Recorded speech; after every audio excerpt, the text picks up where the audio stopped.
Good morning and good afternoon. Welcome and thank you for joining us for our webinar, Keeping Women's Health Private, Evolving and Emerging Legal Safeguards and Their Practical Implications, presented by Quarles. I am Dan Guggenheim, a partner with Quarles' San Diego office and working in the San Francisco Bay Area. I represent clients across a variety of industries, including healthcare, health technology, life sciences, and information technology, providing strategic advice, innovative solutions, and practical guidance. Today, I am joined by my colleague, Kaitlyn Fydenkevez, whom you will hear from shortly. We'll begin the presentation as soon as we cover a few logistic items. All comments in today's webinar are off the record and not for publication. All attendees are in listen-only mode, but we welcome your questions via the Q&A box located below the slides in the webinar dashboard. If we don't have time to answer all questions during the webinar, we'll follow up over email. Quarles is happy to be able to provide CLE credit in most US jurisdictions for Quarles webinars. As of April of 2024, the American Bar Association manages the CLE applications, attendance submission, and certificate of attendance for our external webinars. We have updated procedures for tracking attendance for CLE credit. They include you must be logged in, participating from your own device, and you need to actively watch the entire webinar. Please watch for pop-up polls with audio notification that will appear at several random times during the webinar. You must click on the pop-up polls to verify your attendance. Regulators require attendance to be verified, and this procedure meets that requirement. Please take a moment to review the resources box below the video feed, where you'll find a copy of today's presentation, a survey link to share your feedback, and CLE application information. You can access closed captioning during the live webinar by clicking on the CC icon in the lower right-hand corner of the video player. And today's webinar is being recorded. All registrants will receive the on-demand link within a few days. With that, I'm going to take a couple of minutes to frame up our approach to this important and expansive topic before we get into the substance. So the context of this presentation is Women's Health Awareness Month, and some of the laws and regulations we'll discuss have been written specifically to support reproductive health care privacy. Others of the laws are more general, but we're focusing on their particular impact on women's health. There's a lot to talk about, and we're trying to strike a balance between touching on everything and getting into some of the detail about what the laws and regulations require, their practical implications, and what regulated entities may do to address them. Some of the laws and regulations we're discussing are dense. The HIPAA privacy rule, for example, is 91 pages with 463 footnotes. They can be complex at times. They are written awkwardly, with ambiguity allowing room for interpretation. And several of the topics we're going to touch on could easily warrant an hour-long discussion by themselves. We've tried to condense a lot of the information into the slides to allow them and our discussion to be a useful path into these topics, but it is just that, a point of entry to a more detailed fact-specific analysis and compliance plan for each company where warranted. A last introductory comment. These laws and regulations are taking in effect in a political and values-laden environment. Our goal is not to take a political position or to express personal judgments. Rather, it is to lay out what the laws provide and to assess practical implications. There undoubtedly will be litigation arising out of these laws as the requirements of different laws conflict and as parties may seek to test the boundaries of the laws and regulations against constitutional protections. We're not taking those issues on during this session. That may become the subject of a future webinar. And it definitely is something that all attendees here should assess carefully on a case-by-case basis with their counsel. And with that, let's turn to Kaitlyn and the HIPAA rule to support reproductive health care privacy. Thank you, Dan, and good morning, everyone. Good afternoon to those of you like myself who are on the West Coast or on the East Coast. And like Dan said, I'm going to get everything started by talking about the new HIPAA rule to support reproductive privacy. So as a refresher, In April of 2023, the U.S. Department of Health and Human Services Office for Civil Rights, which we'll just shorthand as OCR for the rest of the presentation, posted a notice of proposed rulemaking to amend the HIPAA privacy rule to, in their words, strengthen reproductive care privacy in the wake of the Supreme Court's 2022 decision in Dobbs versus Jackson Women's Health Organization, which, as most of us on the call know, overturned the constitutional right to an abortion that had existed since the court's decision in 1973 in Roe versus Wade. The proposed rule that was posted in April 2023 was aimed at limiting uses and disclosures of PHI for certain purposes where the use or disclosure is about reproductive health care that is lawful under the circumstances in which such health care is provided. The final rule was issued on April 24th, 2024, just a few weeks ago, and the rule becomes effective on June 25th, 2024, about a month from now. Regulated entities are required to comply with the new rules by December 23rd of 2024, except for those that relate to changes to notices of privacy practices, which I will talk about in a couple of minutes. Those NPP changes must be implemented by February 16th, 2026. In the overview to the final rule, OCR noted that the changing legal landscape in the wake of Dobbs increases the likelihood that an individual's PHI may be disclosed in ways that cause harm to the interests that HIPAA seeks to protect, including the trust of individuals in healthcare providers and the healthcare system. OCR also noted that the threat that PHI will be disclosed and used to conduct investigations against or to impose liability upon an individual or another person is likely to chill an individual's willingness to seek lawful healthcare treatment or to provide full information to their healthcare providers when obtaining that treatment, and on the willingness of healthcare providers to provide such care. So as a really very high-level refresher, before we get into any of the changes that come with the final rule, I'm going to do a really, really brief moment on the lay of the land of the HIPAA privacy rule prior to its issuance. And those of you that are familiar, this is as brief as it can possibly be, because we could, as Dan said earlier, we could probably just talk about the privacy rule alone for 2 hours, but we don't all have that time. HIPAA permits covered entities to disclose PHI either with a patient-signed authorization or without a patient-signed authorization for a permitted purpose. And some of those permitted purposes include certain health oversight, law enforcement scenarios, or in judicial and administrative proceedings. So what are some examples of disclosures that may be permitted for these purposes? These could be disclosures pursuant to a subpoena, a warrant, or a valid court order, disclosures related to law enforcement purposes, such as a crime that has occurred on the premises of a healthcare entity, when a patient is exhibiting dangerous behavior on the site of a healthcare entity, or when a patient expresses suicidal ideation or poses otherwise a threat to themselves or others. I do want to flag here, because I'm going to talk about it a little later. Another example of some of these disclosures was actually raised in a Washington Post article that was published in December 2023 regarding some pharmacy chains' disclosure of records to law enforcement without a warrant.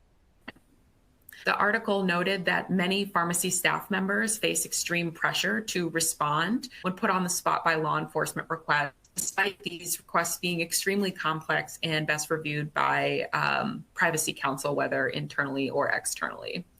I mention this as it highlights the realities of when these requests are actually occurring and to whom these requests are being made.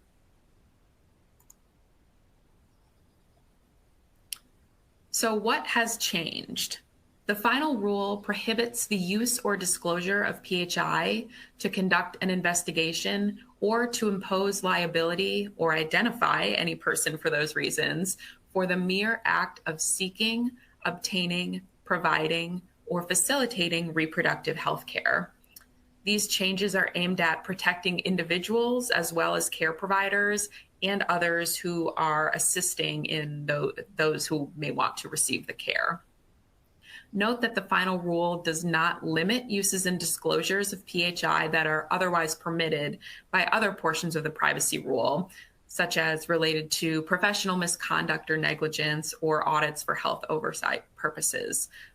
Those uses and disclosures would still be allowed if the purpose was for those reasons. So there is a major caveat to the prohibition that I just discussed. The prohibition on use and disclosure related to seeking, obtaining, providing, or facilitating reproductive health care applies only where the regulated entity has reasonably determined that the reproductive health care is lawful under the state law where care is provided and under the circumstances in which it's provided, or is protected, required, or authorized by federal law, including the U.S. Constitution, regardless of state law, or was provided by a person other than the entity that receives the request for PHI, unless the recipient has actual knowledge or factual information that forms a substantial factual basis that the care was not lawful under the circumstances. So regarding that last point, the final rule includes a presumption that reproductive health care that was provided by a person or entity other than the person or entity receiving the request was lawful. The reproductive health care is presumed to be lawful unless one of the following conditions are met. The covered entity or business associate has actual knowledge or receives information that the care was not lawful under the circumstances it was provided. So it's a lot of words, but thankfully in the guidance that came along with the publication of the final rule, HHS did provide an example. Say an individual discloses to their doctor that they obtained reproductive health care from an unlicensed person, and the doctor knows that the specific reproductive health care must be provided by a licensed healthcare provider. If the current doctor receives a request to disclose PHI related to the reproductive health care that the patient received illegally, the prohibition on disclosure does not apply because the current provider has actual knowledge that the care was not lawful under the circumstances with which it was provided. PHI could then be disclosed pursuant to this request.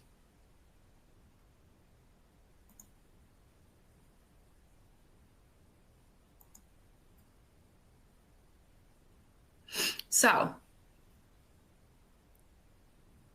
there are a couple of components that require some action on behalf of those that may be affected by this new rule. The first step in effectuating the new prohibition on disclosure is the attestation. The final rule requires that a regulated entity that receives a request to disclose PHI that is potentially related to reproductive care obtain a signed attestation that the use or disclosure is not for a prohibited purpose. The attestation must include the following elements. The requester attests that use or disclosure is not for a prohibited purpose, that a disclosure in reliance on a defective attestation violates the rule.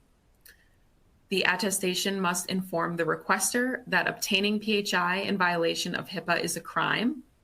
And OCR has stated that they intend to publish a model attestation at a later date. So while you may be taking note of these requirements now, all of us, including Dan and I and everyone on this webinar, are rowing in the same boat here.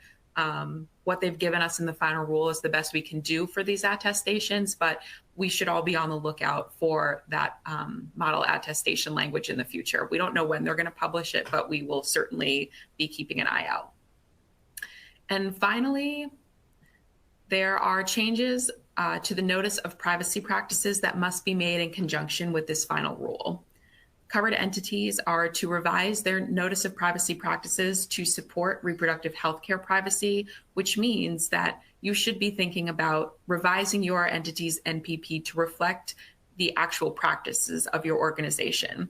So any new processes related to the handling of requests for reproductive health care information should be addressed in a revised NPP. But as a reminder, covered entities do have until February 2026 to implement those changes specific to the NPP.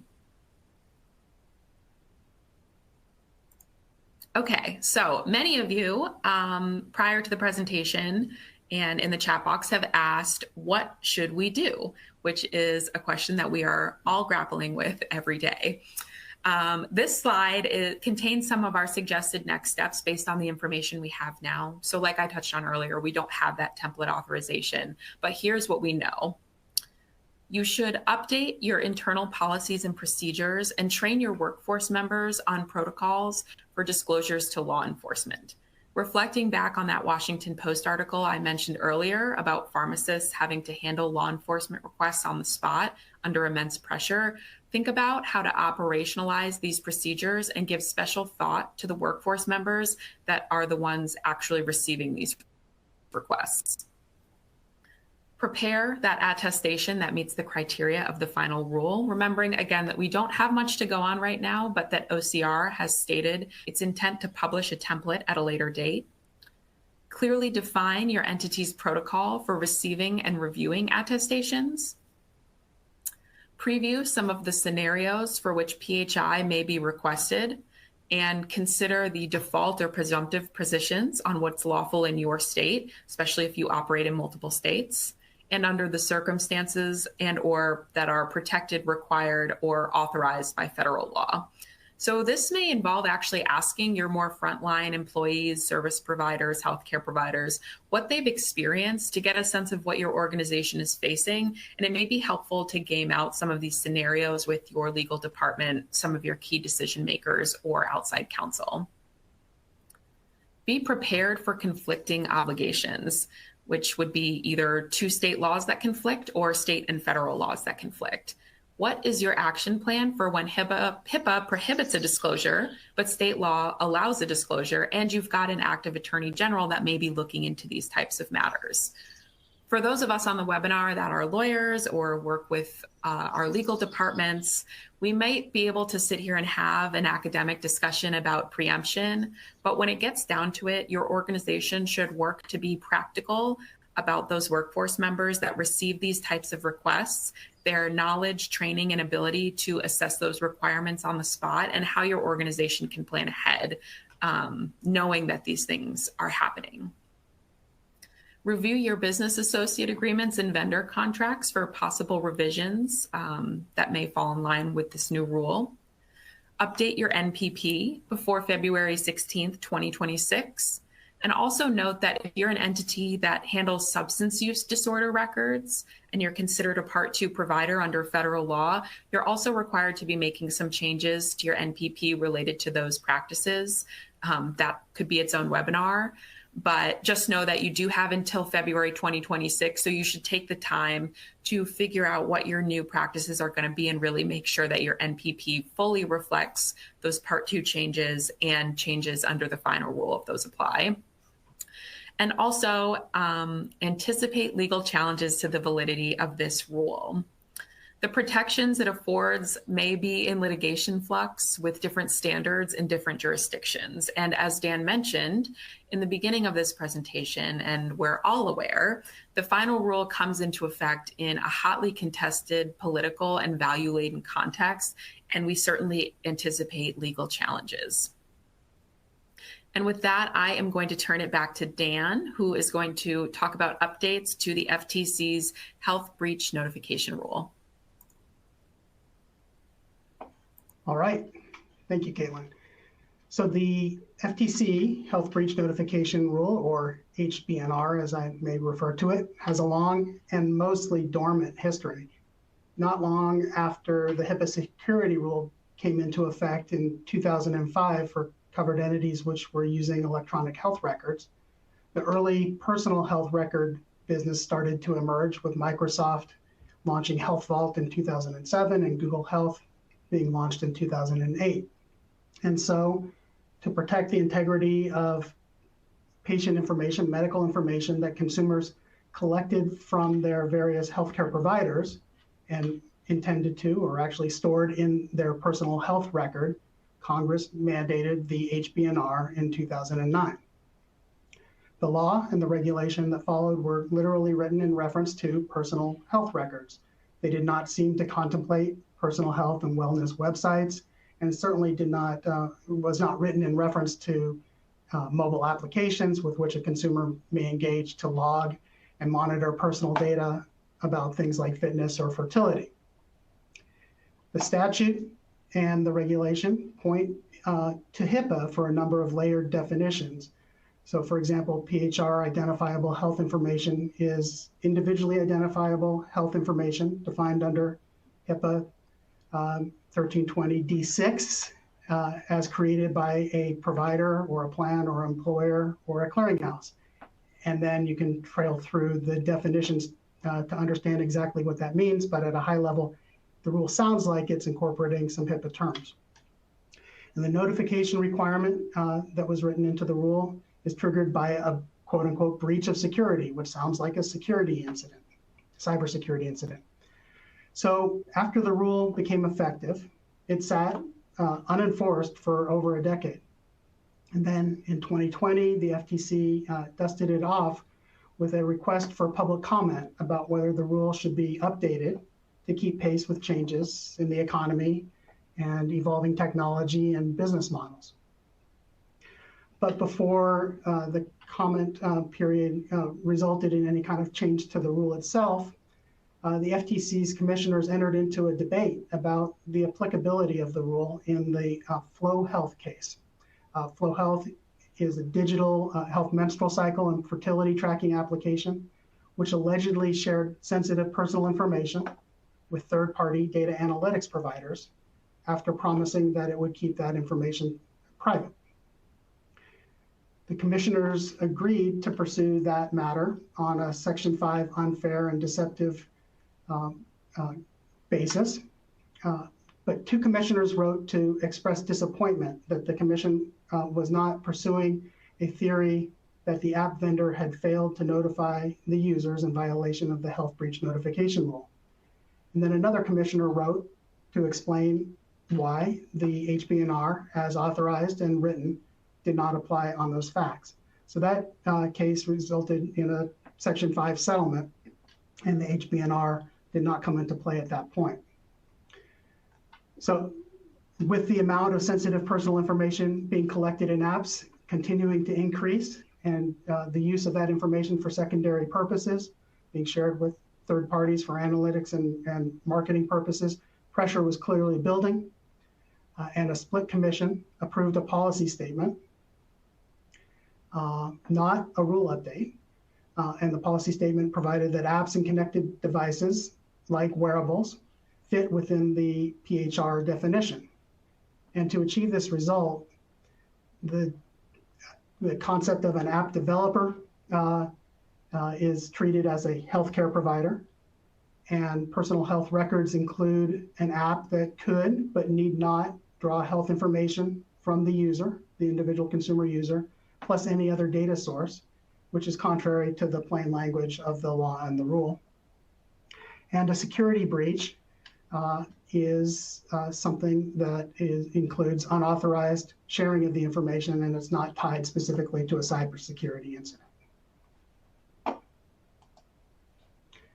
So then, in a post-Dobbs world, the FTC announced two contested settlements, one of which was with the developer of a fertility app called Premom. The FTC alleged that the Premom vendor made, quote, unauthorized disclosures of users' sexual and reproductive health, parental and pregnancy status to marketing and analytics vendors. The failure to inform its users about the unauthorized, although intended and not security related, disclosure allegedly violated the health breach notification rule. That case resulted in a settlement, and the day after the FTC announced the Premom settlement, it also announced a proposed rule to strengthen and modernize the health breach notification rule.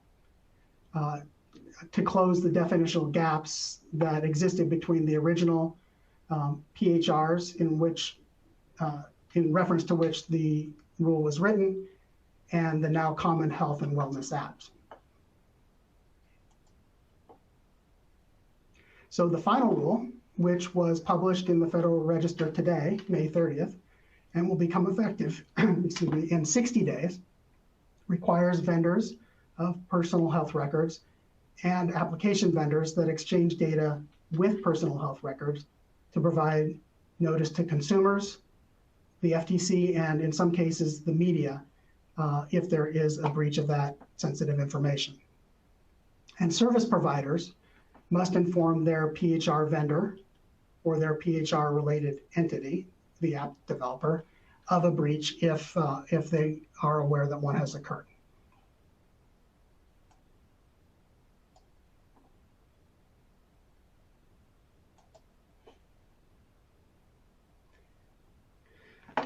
So the final rule makes changes similar to what was included in the policy statement, including by redefining the PHR identifiable health information definition and the breach of security definition, and by adding definitions of healthcare provider and healthcare services and supplies.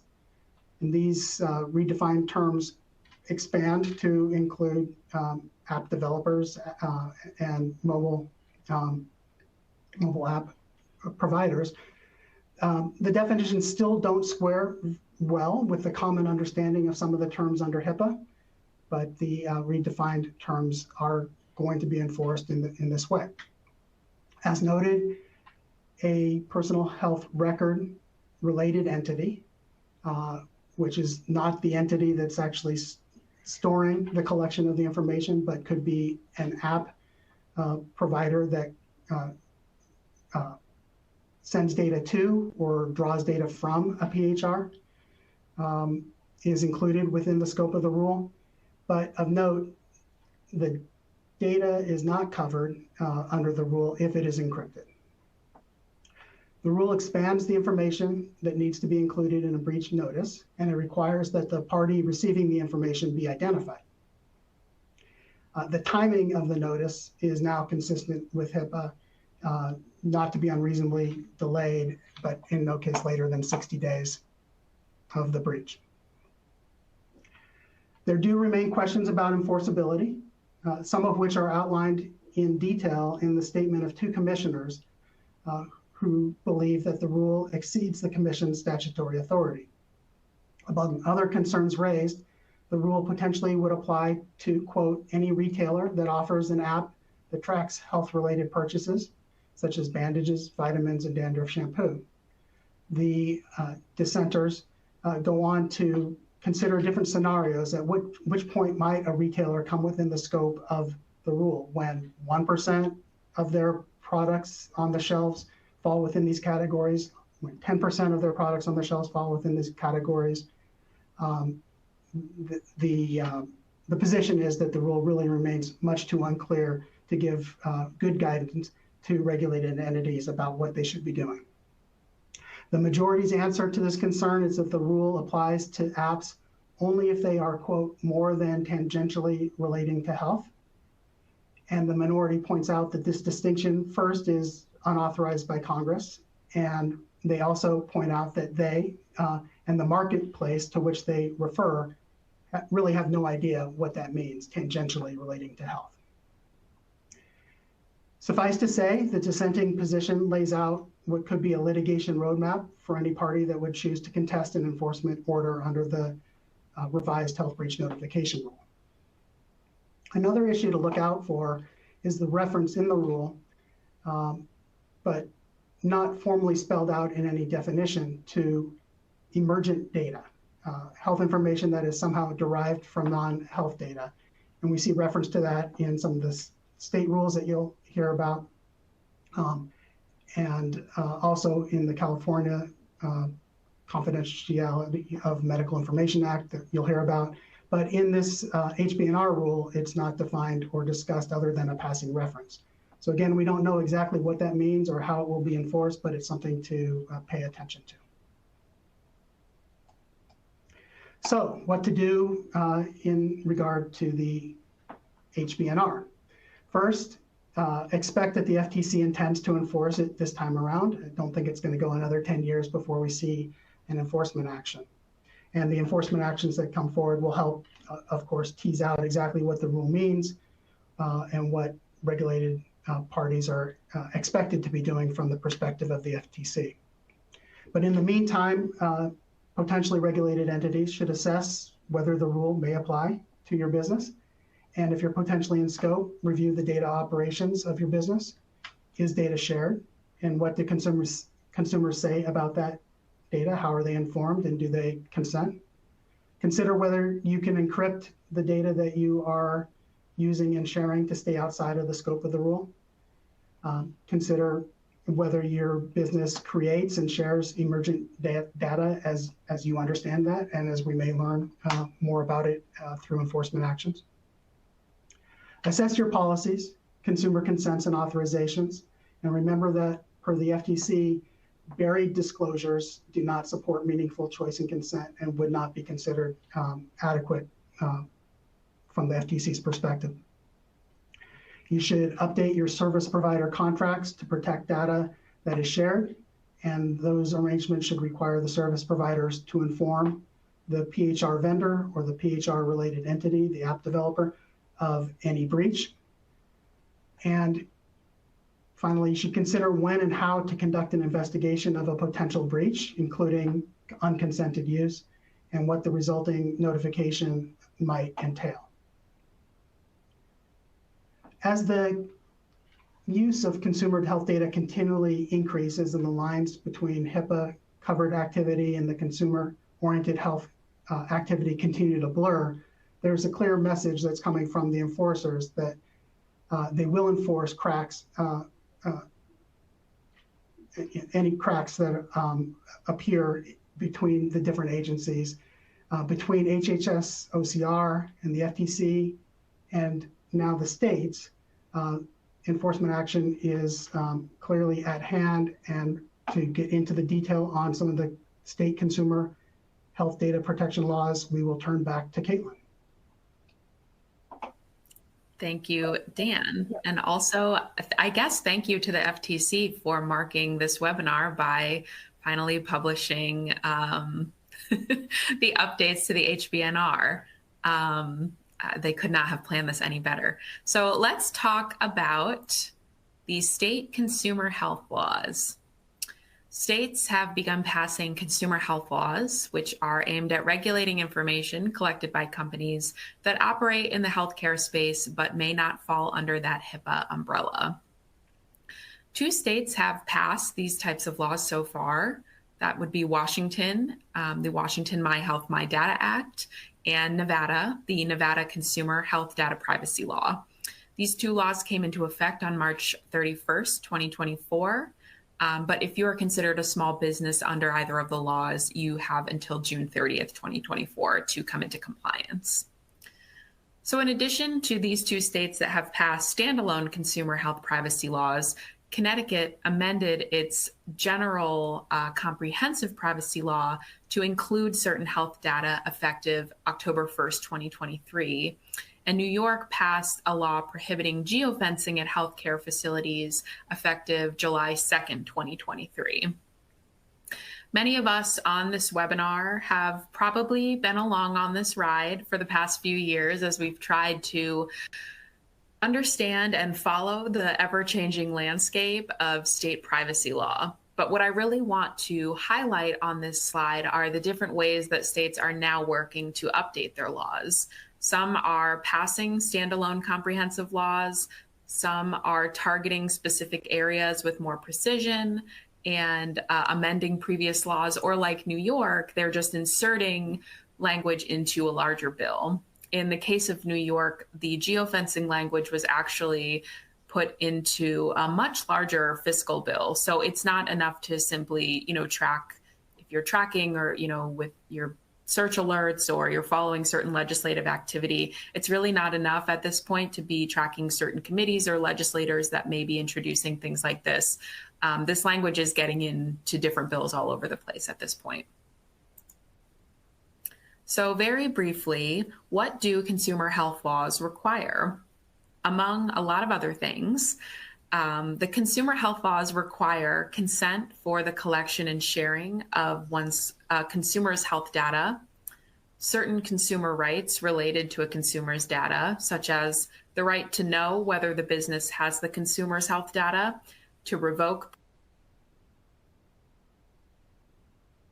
consumer health data held by the entity. It requires the safeguarding of consumer health data through reasonable administrative, technical, and physical data security practices. And it prohibits the sale of consumer health data without the consumer's consent or authorization, which generally must be obtained separately from consents for the collection and sharing of the consumer health data in the first place. So for Washington and Nevada, more significantly to this presentation, I think, is what data do these laws aim to regulate? These laws apply to entities and their data processors that conduct business in these specific states or provide products or services to consumers in these states, and that determine the purpose and means of handling consumer data. Consumer health data is information that is linked or is reasonably linkable to a consumer and that identifies the consumer's past, present, or future physical or mental health status, which includes reproductive or sexual health information. So this definition is really expansive. It includes data that identifies a consumer seeking to assess, measure, improve, or learn about mental and physical health, and health information derived or extrapolated from non-health data. The Washington Attorney General has put out a series of FAQs that have tried to clarify what exactly constitutes consumer health data, and I'll give you this example that they've provided. Information limited to the purchase of toiletry products would not be considered consumer health data. For example, while information about the purchase of toilet paper or deodorant is not consumer health data, an app that tracks someone's digestion or perspiration is collecting consumer health data. Because these laws are so new, this is unfortunately some of the best information we have to go off of right now. But as the June 30th effective date for all entities, including small businesses, comes and goes, we'll hopefully learn a little bit more, whether through more FAQs or through enforcement actions, what the true contours of these definitions are. Regulated entities must obtain affirmative consent to collect and share consumer health data to the extent that it's not necessary to provide the product or service requested by the consumer. Other requirements include revised privacy practices, security safeguards, data processing agreements, and for your organization to honor the consumer rights that I quickly went over in the previous slide. In terms of the states that have added geofencing limitations, geofencing of an entity that provides in-person healthcare services to identify those consumers, collect data, or deliver notifications is prohibited. And the geofencing prohibition in these states extends to within 2,000 feet of a healthcare provider facility. In addition to this, Washington's law also adds a private right of action to the enforcement mechanism that is already held by the Attorney General. So moving on to Connecticut. Amendments to Connecticut's law, which modify the state's comprehensive privacy law that applies across industries, apply to consumer health data controllers that determine the purpose and means of processing consumer health data. The law applies to entities conducting business in Connecticut or targeting products or services to residents of Connecticut. The definition of consumer health data is broad, but a little bit narrower than Washington and Nevada, and includes information about seeking or receiving reproductive or sexual health care or gender affirming care. Consumer health data is treated as sensitive data under the law, and this means it requires both a data protection assessment and consent from the individual in order to process this kind of data. The law also prohibits geofencing of mental health and reproductive or sexual health facilities to track consumers, collect data, or send notifications. Connecticut's geofencing restriction is within 1,750 feet of these types of facilities. And in New York, the New York geofencing law prohibits geofencing of a healthcare facility other than one's own, so you can geofence your own facility for the purpose of building consumer profiles, inferring health status, medical condition, or medical treatment, or to deliver digital advertisements. The definition of healthcare entity is very broad in the New York law, so any facility providing medical care or related services is covered. And of course, just to keep everyone on their toes, because there's not enough to remember, the boundary limitations in New York are 1,850 feet from a particular location. So if you're providing services or products in New York and Connecticut, just be aware of that 100-foot gap. And then just know that as these laws continue to pass, I'm absolutely certain that we're going to see numbers in that range, but that are going to differ. So if you are operating in multiple jurisdictions, try to keep in mind picking one number that's going to encompass all of those laws. And just to briefly touch on state comprehensive privacy laws that I mentioned when talking about Connecticut, 15 states currently have comprehensive data privacy laws that apply broadly across industries, but may also protect health information. We can do, and I'm sure some of you on this webinar have attended our webinars just about these laws on their own. But what I want to note for you is that these laws often contain different standards for sensitive personal information and whether a consumer must opt in or opt out to the sharing of that information.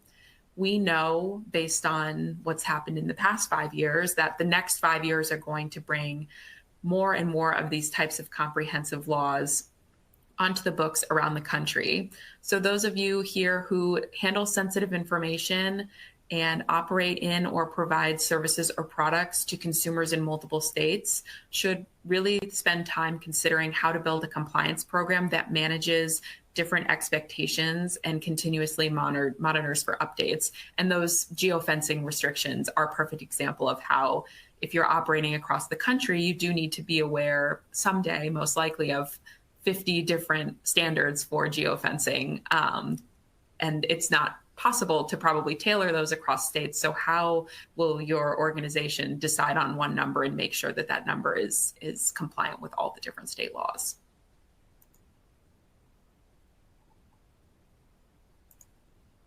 So key takeaways from the consumer health data laws in the states.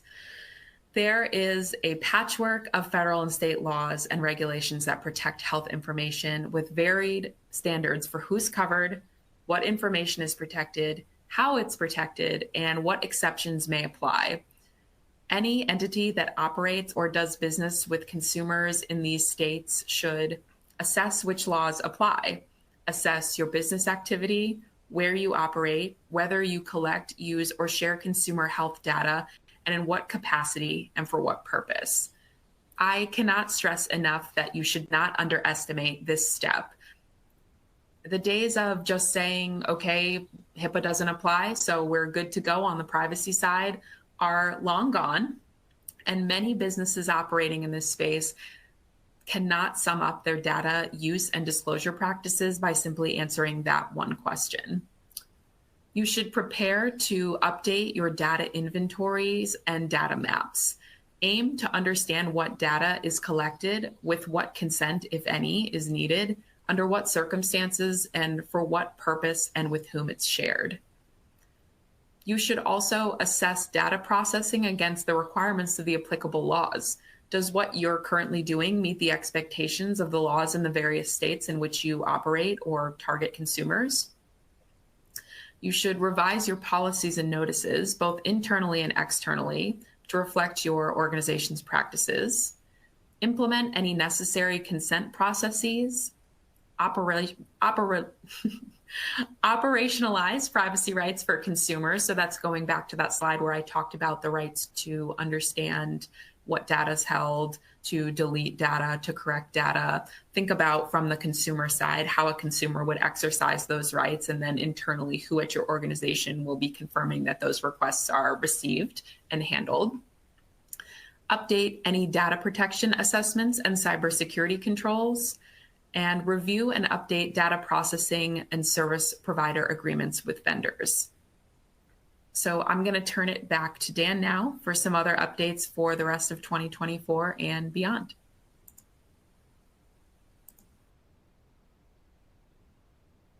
Thank you. All right. So turning now to examples of a few state laws that very directly flow from the Dobbs decision. Let's look at changes to the 40-year-old now California Confidentiality of Medical Information Act, or CMIA. As of January 2024, what had been already a quite broad definition of protected information has been expanded, and the regulated parties no longer are just providers, healthcare providers, payers, employers, pharma manufacturers, and contractors. The law now covers reproductive or sexual health application information, and it applies to businesses that offer a reproductive or sexual health digital health service to a consumer, essentially to app providers. The CMIA also now includes an obligation that affects electronic health records developers and digital health companies that store information for the traditional CMIA regulated entities. These technology service providers must enable their products to be able to segment and secure abortion, abortion-related, contraception, and gender-affirming care information, and adopt policies and practices to limit user access and prevent disclosure of such information to any person or entity outside of California, including through a health information exchange. The technical challenge for EHR vendors is significant, and particularly in the face of federally imposed interoperability standards, requires a lot of interpretation and technical capability. Healthcare providers and payers need to be prepared for these challenges and the potential cost of implementing the new protections. And the compliance deadline for the changes to the electronic systems is July 1st of 2024, just around the corner.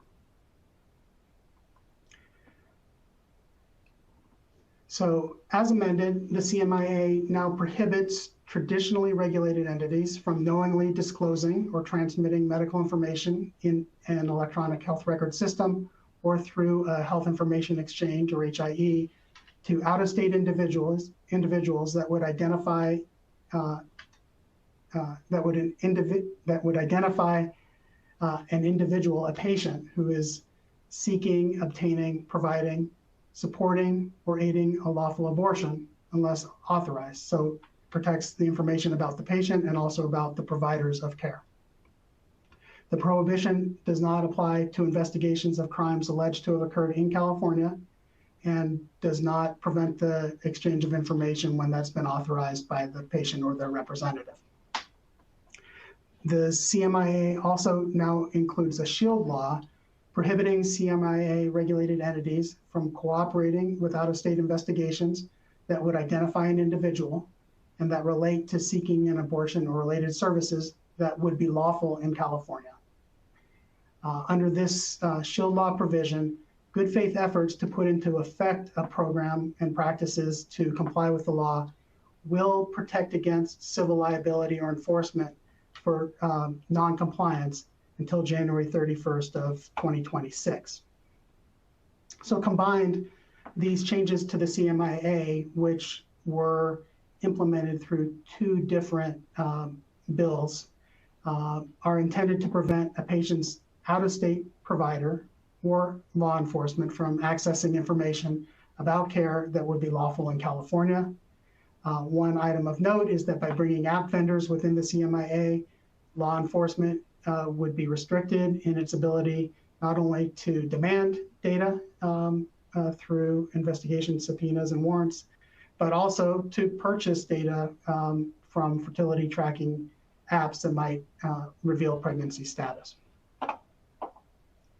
So turning to another state law that follows out of the Dobbs decision, Maryland offers an example of a shield law. This law addresses the exchange of protected information through HIEs or being disclosed directly by the provider. And in addition to relating to information about abortion care and sensitive services and including coding of that care, the law specifically includes the exchange or transfer of data regarding mifepristone, the abortion-related medication. So these are just two examples of abortion shield laws that have come into effect in various forms in more than 10 states. Some of the laws address the details about information exchange. Others address details about enforcement of criminal actions against individuals. But together they create a comprehensive web of potential protections within those states. An entity potentially affected by these legal restrictions should consider scenario planning to determine their presumptive legal position in reference to the applicable state law and in various scenarios under which information may be requested or in regard to conduct or actions of their workforce and how individuals within the workforce may be using and exchanging information. Entities should train and practice their operational protocols in advance of receiving actual requests or demands for information that may be protected. Doing the exercise now of scenario planning could be a very wise investment of time.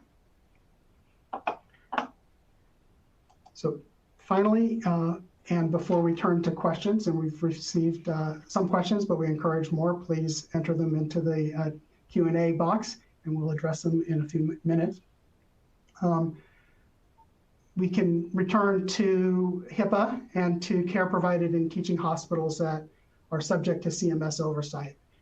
And the government has reminded providers in these hospital settings of the need to respect patient preference about who is in the exam room or in the surgical suite during medical procedures.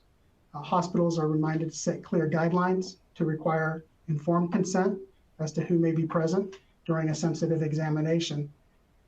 And OCR reminds all covered entities that patients may request restrictions about information sharing under HIPAA. The covered entity may elect to decline a request for restricted use of PHI, but if the covered entity agrees to that restriction, it must be honored. Otherwise, it would constitute a HIPAA violation. And OCR does acknowledge that there are exceptions for emergency care and has published an FAQ on this specific topic. So that concludes our prepared remarks, but we can turn for a few moments to questions. And we have one here regarding key-coded or pseudonymized data under the FTC Health Breach Notification Rule. Does treating data in a way to render it not identifiable suffice to stay outside of the enforcement realm of the HBNR? And for that, we can,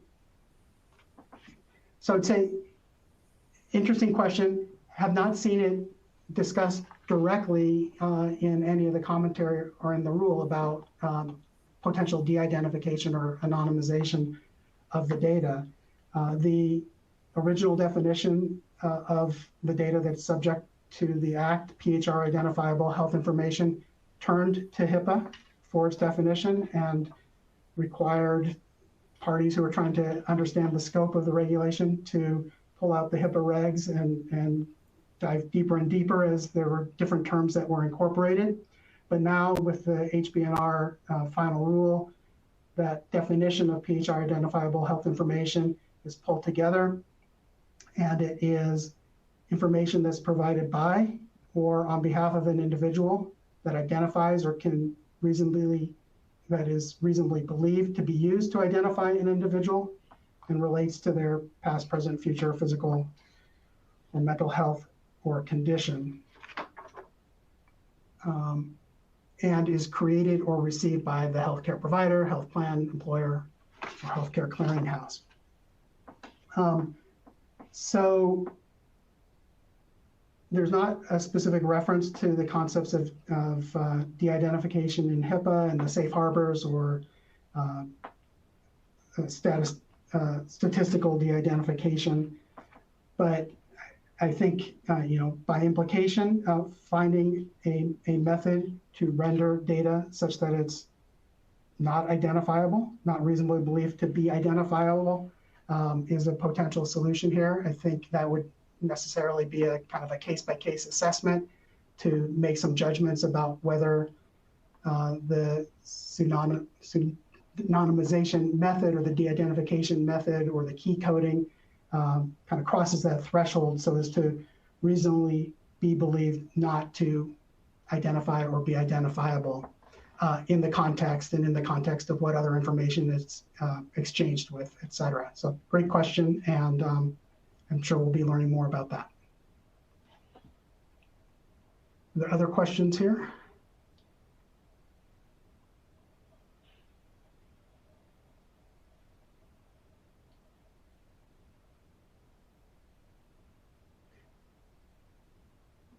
So another question about the health breach notification rule and kind of the specifics of a company's business model, the type of data that they use, how the data flows through their system and with third parties, and whether that entity should be considered a covered entity or whether they're an EHR. I think that one's going to require a little bit more deep dive to understand the exact contours of the question, and we'll follow up on that one in email.